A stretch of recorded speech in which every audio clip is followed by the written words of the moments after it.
Hi! In front of me is REALME 10 and today I would like to show you how you can switch on or off app notifications on this device. First of all, go into Settings. Now scroll down just a bit and click on Notification and Status Bar. Over here, scroll down again and click on Reset. Now select the best option for you. I will go with Frequency and click on the switch on next an app from which you want to disable notifications, in my case Gmail. As you can see, now all notifications from Gmail are blocked. If you wish to enable them, click on the same switch on. You can also tap on one of your apps and manage all notifications from here.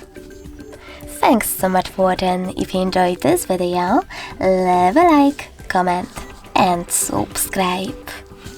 Bye!